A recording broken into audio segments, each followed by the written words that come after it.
आशुतोष जी, आपका इस पर टेक, क्या भ्रष्टाचार से ज्यादा बड़ा आज आम आदमी पार्टी और खास तौर पर मैं सीधा पूछ रही हूं अरविंद केजरीवाल के लिए सत्ता हो गई है?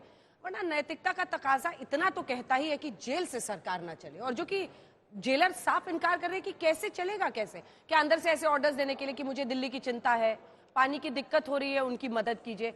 क्या एक पॉलिटिकल डायलेक्ट वहां से न्यूज में रहने के लिए ऐसा प्रेसिडेंस एक लोकतंत्र में सेट किया जा रहा है? नहीं, देखिए, अरविंद केजरीवाल की जो जितनी रणनीति मैं समझ सकता हूं, क्या, और जो मुझे लगता है कि वो पूरी ऐसी भूमिका बना रहे हैं जिसमें कि केंद्र की सरकार उनकी सरकार को बर्खास्त करे। ये एक उनकी रणनीति है, ताकि जनता के बीच में आम आदमी पार्टी के लोग जाएं और कहें, देखिए, हम आपकी सरकार के लिए काम कर रहे थे, हम आपके लिए काम कर रहे थे, और इस वजह से हमको पहले जेल में डाला गया, उसके बाद हमारी सरकार को बर्खास्त किया। ये उनकी रणनीति है और इस रणनीति पर वो काम कर रहे हैं। लेकिन दिक्कत क्या होती है कि जो पॉलिटिकल बैटल है, उस पॉलिटिकल बैटल में जो संवैधानिक लड़ाई है, उस संविधान का मखौल उड़ रहा है, उस संविधान की हालत खराब हो रही है। अब पिछले कम से कम 10 दिन हो गए जबकि वो जेल में है एक तरीके से। अब तो तिहाड़ जेल चले गए, तो तिहाड़ जेल अगर आप चले गए तो उसके बाद सरकार चलेगी कैसे? दुनिया में कहीं ऐसा नहीं होता। जेल मैनुअल है और जेल मैनुअल के हिसाब से कैदी को रखा जाता है, चाहे वो दोषी हो या दोषी ना हो। क्या वो कैबिनेट की मीटिंग कर सकते हैं? क्या वो सरकारी फाइल मंगा सकते हैं?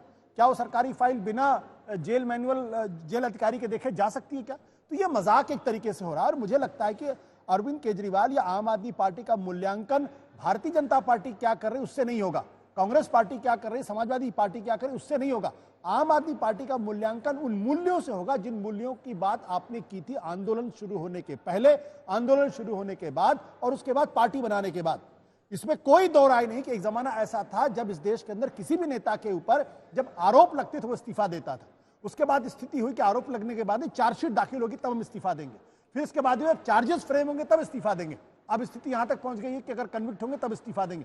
मेरे ख्याल से आज की तारीख में आम आदमी पार्टी को बाकायदा अरविंद केजरीवाल को अपने पद से इस्तीफा देना चाहिए।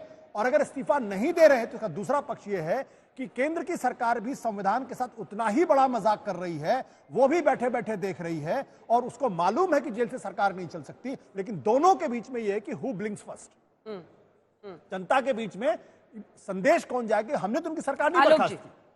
वो एक्सपोज करना चाहते हैं कि जो अरविंद केजरीवाल जो है वो कहते थे कि आरोप लगते इस्तीफा दे दीजिए, वो उस नैरेटिव को आगे बढ़ाने की कोशिश कर रहे हैं। और अरविंद केजरीवाल का यह है कि जब तक उनकी सरकार अगर बर्खास्त हो जाएगी तो उनको सहानुभूति मिल सकती।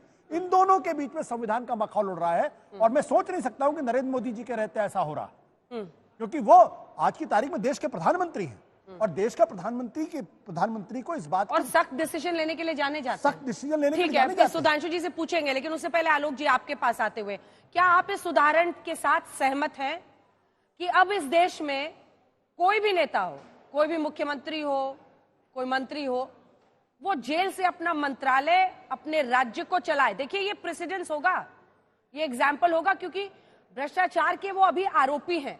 कन्विक्शन नहीं होने तक आरोप ही माना जाएगा, लेकिन कोई भी आरोपी अपने आप को नहीं मानता है कि मेरे ऊपर लगे आरोप सही है। ऐसे में फिर तो ये एक राइट बन जाएगा सबका कि केजरीवाल साहब ने भी तो इस्तीफा नहीं दिया था। कौन फिर मानेगा कि हाँ, मैंने चोरी की है इसलिए मैं इस्तीफा दे देता हूं? फिर तो आप एक एग्जाम्पल सेट कर रहे हैं ना। इसकी गंभीरता क्या आपको भी परेशान करती है आलोक जी, या नहीं, क्योंकि गठबंधन हो गया है? देखिए, मुझे लगता है आज गंभीरता, नैतिकता, एग्जाम्पल, मापदंड, ये तमाम शब्द जो हैं ये ढूंढने से भी नहीं मिल रहे हैं। आज अगर आप नैतिकता की बात करें तो देश की वित्त मंत्री को तुरंत इस्तीफा दे देना चाहिए। उन्होंने कहा कि चाहे कोई कितना भी भ्रष्टाचारी हो, वो बीजेपी में वेलकम है, और बीजेपी वाले भ्रष्टाचार पर बात कर रहे हैं। 4 दिन पहले जिन लोगों ने जनार्दन रेड्डी को अपने यहां पार्टी में शामिल किया, वो लोग कह रहे हैं कि साहब वो नैतिकता की बात होनी चाहिए। मैं कहूंगा, मेरा व्यक्तिगत मानना है कि इस तरह के एग्जाम्पल सेट नहीं होने चाहिए, लेकिन आज के हालात ऐसे हो गए हैं कि जिस तरह से सुप्रीम कोर्ट ईडी पर जिस तरह का वक्तव्य देता है, जिस तरह से अशोक चौहान जो सबसे बड़े भ्रष्टाचारी थे वो आज बीजेपी में हैं, जनार्दन रेड्डी का नाम लिया। हमें तो पता चला नवीन जिंदल को भी कोई डांट फटकार के ही वहां पर शामिल किया है, क्योंकि मोदी जी की नजरों में तो मोदी जी तो 56 इंच के सीने को खोल कर कहते थे कि सबसे बड़ा कोयले का ये दलाल जो है, दलाली इसने की। प्रफुल्ल पटेल हो, अजीत पवार हो, हेमंत बिश्व शर्मा हो, तो एग्जाम्पल तो ऐसे सेट कर दिए मोदी जी ने कि शायद आने वाला कोई भी देश का प्रधानमंत्री इस तरह का एग्जाम्पल सेट नहीं कर पाएगा। और अगर थोड़ी सी भी नैतिकता देश के प्रधानमंत्री में बची हो तो एक प्रेस कॉन्फ्रेंस कर दें वो भ्रष्टाचार के ऊपर, और 150 पत्रकार वहां बैठकर और 2-4 सवाल उनसे पूछने के साथ वो भ्रष्टाचार की आपकी परिभाषा क्या है और कौन कौन लोग इसमें देश में भ्रष्टाचारी हैं।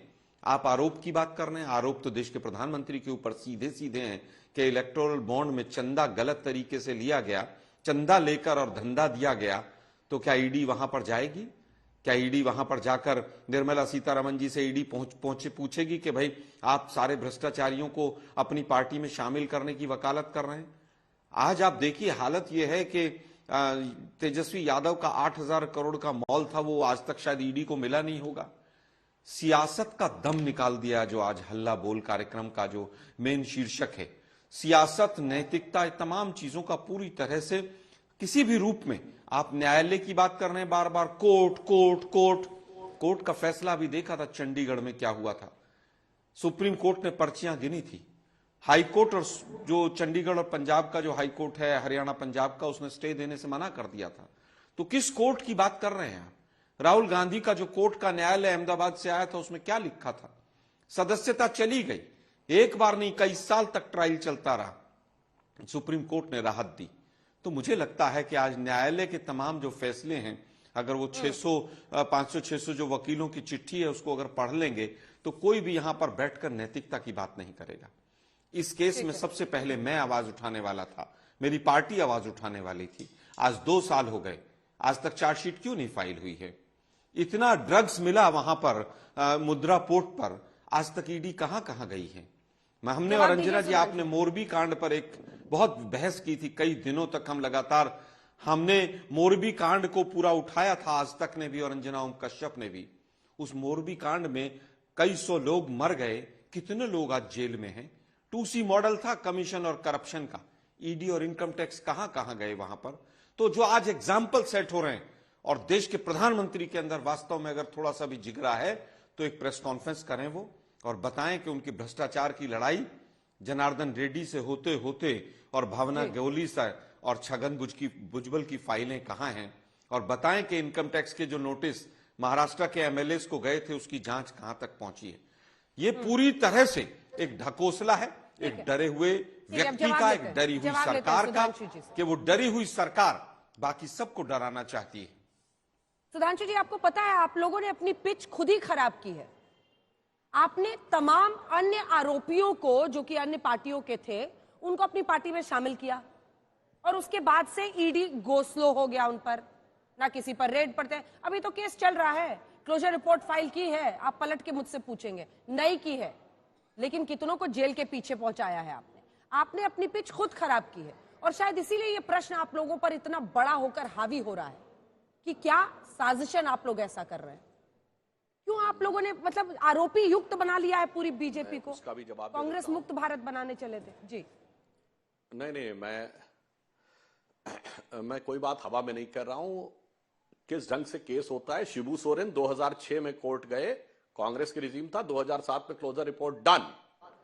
मुलायम सिंह यादव डिस्प्रोपोर्शनेट एसेट 2007, जुलाई 2008 न्यूक्लियर डील के ऊपर कम्युनिस्टों ने झटका दिया, मनमोहन सिंह सरकार को समर्थन, 2008 का अंत आते आते क्लोजर रिपोर्ट फाइल। आप हमसे कह रहे हैं क्लोजर रिपोर्ट नहीं फाइल किया, आपने तो धड़ाधड़ क्लोजर रिपोर्ट्स फाइल की हैं। और मैं ये भी कहना चाहता हूं, पिच तो अंजना जी इन्होंने खराब की है। कम से कम आलोक जी आज यही बोल देते, 2 साल पहले की बात बोल रहे हैं। 2 महीने पहले अजय माकन जी ने कहा था ना ये शराब में बड़ा भारी घोटाला हुआ है और केजरीवाल जी को जेल जाना चाहिए। तो कम से कम कल जो भी ये कह रहे थे कि बड़े दहाड़ के बोल रहे हैं, रामलीला मैदान से पहले कहते कि अजय माकन ने गलत कहा था, अब हम बोल रहे हैं। ये दोनों तो सही नहीं हो सकते। केजरीवाल जी ने जाके कहा कि भूपेश बघेल भारत के सबसे भ्रष्ट मुख्यमंत्री हैं 3 महीना पहले। अरे कम से कम केजरीवाल जी से कहलवा देते या उनकी पत्नी से कहलवा देते कि वो हम भूपेश बघेल का बयान वापस ले रहे हैं। ये दोनों बयान साथ साथ चल के आप कह रहे हैं पिच हम खराब कर रहे हैं। एक कहावत होती है उत्तर भारत के ग्रामीण क्षेत्रों में, आप लोग शायद सुने होंगे, गायो गाभिन बर्दो गाभिन, मतलब गाय भी गर्भवती है, नहीं बैल भी गर्भवती है। मुझे जैसा उचित लगेगा मैं दोनों को, बैल को भी गर्भवती बनाने के लिए तैयार रहूंगा। मेरे विचार से आपने जो ये कहने का प्रयास किया, और हम एक और बात भी आपसे कहना चाहते हैं आलोक जी, जनार्दन रेड्डी को बहुत बोल रहे थे। जनार्दन रेड्डी किस पार्टी के थे बेसिकली? मैं दर्शकों को याद दिलाना चाहता हूं, बहुत से लोग भूल गए होंगे।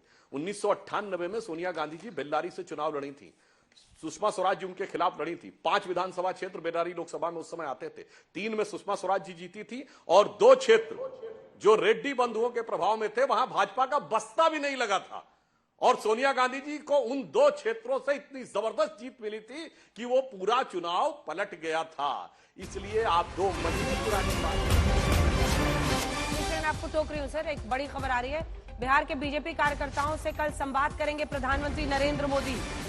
यानी कल शाम वीडियो कॉन्फ्रेंसिंग से वो संवाद करेंगे बीजेपी के कार्यकर्ताओं से। प्रधानमंत्री नरेंद्र मोदी लगातार अपने पार्टी के कार्यकर्ताओं से बीच बीच में ऐसी चर्चाएं करते हैं जिससे वो नए सिरे से उनमें जान फूंकने की कोशिश करते हैं कि वो चुनाव को लेकर गंभीरता से क्या काम करें, क्या स्ट्रैटेजी अपनाएं, ये सब वो मंत्र देते हैं। और इसी में कल शाम वीडियो कॉन्फ्रेंसिंग से वो संवाद करेंगे। 2 लाइन में अपनी बात पूरी कीजिए, उसके बाद प्रियंका जी के पास चलेंगे। बस 2 ही लाइन। नहीं आशुतोष जी की भी इस बात का जवाब दीजिएगा। जो कुछ कहा, वो कह रहे हैं कि फिर आपके जो एलजी हैं वो क्यों नहीं बर्खास्त करते हैं, जिन्होंने कहा जेल से नहीं चलेगी दिल्ली की सरकार। हाँ, मैं उस बिंदु का भी मैं जवाब दे रहा हूं। और आलोक जी ने जो पिच खराब करने की बात थी, आलोक जी अरे भाई थोड़ी तो यथार्थ बात करिए। आपकी तो पिच बर्बाद कर दी दिल्ली में, आपकी पिच बर्बाद कर दी पंजाब में। मतलब मैं पहले ही बोल चुका हूं, पंजाब में आपकी सत्ता का स्विच ऑफ कर दिया, गुजरात में आपका वोट प्रतिशत हाफ कर दिया, दिल्ली में आपको जड़ मूड़ से साफ कर दिया, और कल आप रामलीला मैदान में उनको माफ करके बोल रहे थे। क्या पिच की बात कर रहे हैं? अब आशुतोष जी की बात का जवाब देता हूं। बिल्कुल निश्चित रूप से ये एलजी इस विषय पर नजर रखे हुए होंगे पूरी सतर्कता के साथ। और इस प्रकार के निर्णय, जहां तक मेरी समझ है, बर्खास्त करने से पूर्व उनको वैकल्पिक नेतृत्व चुनने के लिए कहा जा सकता है, क्योंकि समस्या एक व्यक्ति के कारण हुई है, व्यवस्था के कारण नहीं। तो व्यवस्था से आग्रह किया जा सकता है कि वो दूसरे व्यक्ति का चयन कर लें। इस प्रकार के कई विकल्प हो सकते हैं। मेरे विचार से संवैधानिक विशेषज्ञों के साथ चल रहा होगा। मगर मैंने पुनः कहा, आज विषय संवैधानिकता से पढ़कर नैतिकता का, जो आशुतोष जी ने बोला, इसका मतलब साफ हो गया कि नैतिकता पर अब आम आदमी पार्टी से कोई उम्मीद नहीं है, और सारी अपेक्षाएं सिर्फ संवैधानिक पदों पर बैठे व्यक्तियों से। सुधांशु जी, आपके कहने का मतलब यह कि लेफ्टिनेंट गवर्नर बहुत जल्द ही स्पीकर दिल्ली असेंबली को मैसेज देंगे और कहेंगे कि असेंबली अपना नया नेता चुने, आप ये कह रहे हैं? मेरा कहने का मतलब यह है कि संवैधानिक विशेषज्ञों से विचार विमर्श करके निश्चित रूप से एलजी क्या कर रहे होंगे, उसमें यह भी एक संभावना। मगर जो आप कह रहे हैं उसमें बिल्कुल मतलब साफ है कि नैतिकता के आधार पर आप आम आदमी पार्टी से आपकी अपेक्षाएं भी समाप्त हो गई हैं। और आप भी सीधा सा सवाल पूछा था, उसका एक और जवाब, अगर असेंबली नया नेता चुनने से इनकार कर दे तो? अरे भाई, आप तो बहुत ज्यादा ही काल्पनिक हो गए।